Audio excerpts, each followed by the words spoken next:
वो ऐसे था कि कि हम एक दूसरे को स्पेस देते थे। ये अगर ये बहुत सारी चीज़ों में इन्वॉल्व रहते थे, ह्यूमन राइट्स एंड बहुत सारे। जब ये वर्किंग उसमें थे, तब भी कर रहे थे ये काम? हाँ, ह्यूमन राइट्स तो तभी चलाना इनका। Okay okay. ह्यूमन राइट्स ही उन्होंने एक एसोसिएशन होती थी called NCAR, national capital alliance for race relations, उसके ये प्रेसिडेंट थे। वाओ। तो इन्होंने ना कुछ स्टेटिस्टिक्स किए हेल्थ कनाडा में, कि स्टेटिस्टिक्स किए कि भाई जितने भी जो साइंटिस्ट आए हुए हैं हेल्थ कनाडा में, वो उनको कभी ऐसी जॉब नहीं मिलती कि पॉलिसी में हो। They were okay as researchers and everything, advisers, everything. ये नहीं कि पैसे नहीं मिलते, मगर कोई भी जहाँ पे आप डिसीशन कर सको, वैसी जॉब्स नहीं, उनको प्रमोशंस मैनेजरियल जॉब्स में नहीं दे रहे थे। तो इन्होंने ये स्ट्रिक्स लेके through Anchor he sued the Queen, Health Department, and the wow Public Service Commission. And he won. Wow. He won that case, which was a case that everybody was very unhappy because of the statistics he had produced. It was a landmark case that was won. And Health Canada was told to correct its policies on human rights. That too during his work tenure. During his work tenure, he got a lot of flax here and there, but he was the kind, वो कहते थे कि ठीक है, जो करना है वो करना है। तो इन चीज़ों से आप पे और आपकी फैमिली पे भी इम्पैक्ट आता था? बच्चे छोटे थे तो इतना इफेक्ट तो नहीं आता था, लेकिन बट बच्चे जो सीख रहे थे वो भी तो सीख रहे थे ना कि क्या ठीक है, कि you don't stand by and take nonsense. या वो भी तो है ना कि अपना। 100%। तो ये केस जब इन्होंने किया, अब वो क्या करने वाले थे, इन्वायरमेंट में जाने वाले थे to get that statistics from there. तो गवर्नमेंट ने लॉ चेंज कर दिया कि no third party can take you to court. Only personal people का डिस्क्रिमिनेशन हो तो जा सकते हो आप। थर्ड पार्टी का रोल ही खत्म, कैंसिल कर दिया कि थर्ड पार्टी, क्योंकि एनकार ने लिया था केस। तो ये केस अब लॉ स्कूल में पढ़ाया जाता है। Okay. It's one of the cases that is taught in law school और रेफर किया जाता है उनके नाम को। हाँ। Wow, that's a proud moment. Well okay, क्योंकि हमारी बात ना ऑटोमेटिकली स्टार्ट हो गई है, प्लीज़ आप लीजिए ना।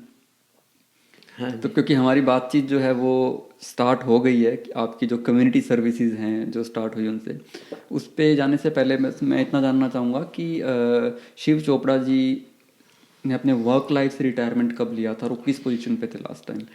उन्होंने रिटायरमेंट नहीं लिया, he was fired. Oh okay. And he told me कि भाई मैं अभी एक ड्रग थी BRST, जो कि एनिमल्स को दी जाती है for raising milk. Okay. And he said that कि ये वाली ड्रग जो है, it is not good for human health, and therefore he refuse to pass it. Oh okay. तो उस पे बहुत झगड़ा हुआ। उन्होंने कहा आप साइन करना कर दो, मैं नहीं साइन करूंगा इस पे। तो और उसके क्लिनिकल एविडेंसेस थे? हाँ थे। और उसकी भी बड़ी इंटरेस्टिंग कहानी है, आपको मैं किताब छोड़ जाऊंगी, आप पढ़िए। उन्होंने क्या किया था, एक जो एविडेंस आया था ना, जो नेगेटिव एविडेंस था, वो डिपार्टमेंट में पड़ा था, वो फाइल साइंटिस्ट को दी नहीं उन्होंने। So the matter went to the senate. He was in the senate and he sat there through that. 2 other scientists all थे। उन्होंने जहाँ गए उन्होंने अपना चेंज नहीं किया, कहते तो आप लोग कर लो जो करना है मुझे। बट मुझे एक दिन उन्होंने कहा they'll fire me, तो he says but I don't care, I can not कि मैं ना करूं। तो वो ऐसे हुआ कि वो पास नहीं हुई कनाडा में, That's good. मगर यूनाइटेड स्टेट्स ने पास कर दी, मगर कनाडा में अभी तक पास नहीं है। तो उसका कोई सब्स्टिट्यूट लेके आए वो लोग? पता नहीं क्या कर रहे हैं, but that was one of the biggest. There are lots so of- then he they fired all 3 scientist at one time. Okay. But वो कहते हैं कोई बात नहीं, because he had his full service pension and everything. और ये कौन से ईयर की बात है? ये है 204। ओके ओके, लगभग 20 साल पुरानी बातें हैं, राइट? हाँ 204। फिर केस चला, काफ़ी देर लंबा केस चला। आई मीन केस वहाँ तक पहुँच गया था कि हम अपील कर सकते थे, but then he was no more, then he didn't want to fight it anymore. Just यहाँ छोटा सा कॉन्टेक्स्ट देना चाहूँगा व्यूअर्स को कि शिव चोपड़ा जी अभी हमारे साथ नहीं हैं, वो इस दुनिया को छोड़ के जा चुके हैं। इसी चीज़ पे एक छोटा सा क्वेश्चन था, कितने साल हो गए इन चीज़ों को? 2007, अभी 6 साल हो गए। तो हेल्थ इश्यूज स्टार्ट हुए थे उनको? नहीं, उनका हेल्थ इशू ऐसे था कि एक दिन ही सेड कि मुझे बड़ा बैकएक हो रहा है। तो बैकएक को जब कराने गए, यू नो, एग्जामिनेशन सब, तो सीटी स्कैन वगैरह, तो then we found that he had cancer that had was in the caecum. Okay okay. तो within 3 months he was gone. I'm pretty sure आपको उनकी बहुत याद आती होगी, बट मुझे उनके बारे में थोड़ी बात करनी है। लाइक क्योंकि प्रोफेशनली तो उन्होंने जो किया ऑब्वियसली या सबने देखा भी होगा, मुझे पर्सनली वो मौके नहीं मिले कि मैं उनके कामों को देख पाता, क्योंकि मेरा यहाँ ओटावा में आना लेट हुआ। बेसिकली कम्युनिटी में काफ़ी एक्टिव हो गए, कम्युनिटी में मतलब जानते हैं उनको सब। अभी आज तक जहाँ भी नाम लेते हैं हर कोई उनको जानता है। जो पुराने लोग हैं वो सब जानते हैं, नए वाले नहीं जानते हैं। जी जी जी। तो उन्होंने जैसे ये फिर बुक्स भी लिखी, ये सब कुछ, ये इंस्पिरेशन कहाँ से आ रही थी? आप दोनों टीम की तरह काम कर रहे थे कि आप बस उनको मोरल सपोर्ट दे रहे थे? नहीं, वो ऐसे थे कि जिसको कहते हैं ना, एक दूसरे की होती है। He was a Sikar. कि करना है। Sikar in many ways, Sikar of knowledge. Okay okay. तो उनको एक तो रिलीजन्स में भी बहुत था interest. He was interested in history of religions में, उनको ज़्यादा इंटरेस्ट था इन द हिस्ट्री। वो रिलीजियस की वजह से नहीं, बट उनको हमेशा पता।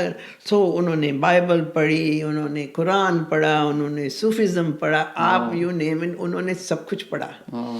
तो जिसको कहते हैं ना सीकर, जो अपना खुद का मतलब करते हैं। तो उन्होंने तब फिर एक किताब लिखी थी 4-5, जिसमें वो कहते हैं कि जो फ्लड की कहानी है, it's a story of creation. It tells you the story of creation. तो उसकी एक मेरे पास है जो कि आपको बताएगा that the scientist sees science in the Bible. Okay. तो वो एक किताब उन्होंने लिखी थी। तो उसमें वो कहते हैं कि जो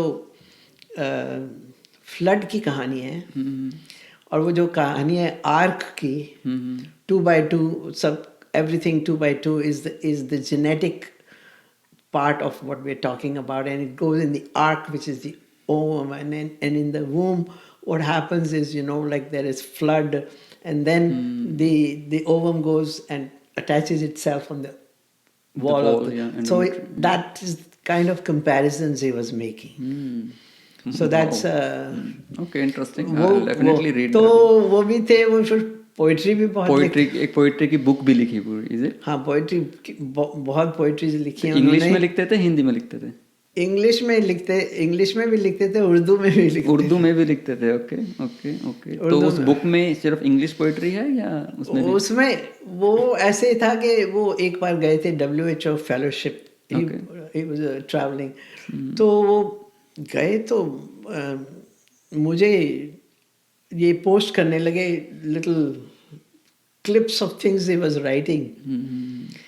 And then it is the poetry book that he has is one poem of 60 pages. One poem of 60 one pages? one poem, choti poem, but small book, but एक ही पोइट्री है। Okay. एक ही पोइट्री है is asking the seeker कि तुम ऐसे क्यों करते हो, कैसे क्यों करते हो, ऐसे क्यों करते हो, and then in the end Philosophical. so like I said, he was a seeker. So उनका जो influence हुआ, I mean family पे होता है, बच्चों पे भी होता है, so and he was an environmentalist also, which मेरे grandchildren काफी environmentalist। इस बारे में भी बात करेंगे हल्की सी। उससे पहले ये पोइट्री वाली जो है ये कहीं और बच्चों में कहीं दिखी दोबारा फिर से कि पोइट्री का जो इच्छा है या? मैं भी लिखती थी पोइट्री, वो भी लिखते थे पोइट्री। ओके। और एक पोएम मैं आपको भेजूंगी, एक पार्ट शिव ने लिखा है। ओके। उसका जवाब मेरे एक बेटे ने दिया है और उसका जवाब मेरे एक ग्रैंड डॉटर ने दिया है। मैं आपको भेजूंगी पोइट्री। आपको कोई पोइट्री की 2 पंक्तियां याद है, कोई हिंदी पोइट्री की या उर्दू पोइट्री की कोई? उनकी आपकी कोई भी? हाँ, एक छोटी सी है जो मैंने लिखी थी कि who am I, and I say I'll just tell you what it is about. Say I am the wave that's riding high. I hit the bank and I'm finished. Who am I? I am the cloud that is a thunder. Then I burst. Then who am I? And I am a thinking, talking person with knowledge. When I die, who am I? Wow, very deep. That was one of my... Very deep, very deep. Yeah, thanks for bringing that on our podcast. यहाँ मैं बताना चाहूँगा कि हम ये podcast record कर रहे हैं कनाडा की नेशनल कैपिटल ओटावा के अंदर, NCR रीजन के अंदर, और यहीं पे एक पार्क में शिव चोपड़ा जी की एक पोएम जो है वो अंकित भी की हुई है, वहाँ लिखी गई है पत्थर के जो एक शिलान्यास के ऊपर। वो मेरे पास है, अगर आप कहें तो मैं पढ़ देती हूँ, अगर आपको भेज देती हूँ या व्हाटएवर। या पर मुझे उसके बारे में जानना है कि हाउ डिड दिस हैपन, कि ये कैसे ब्रिंग अप हुआ वहाँ पे?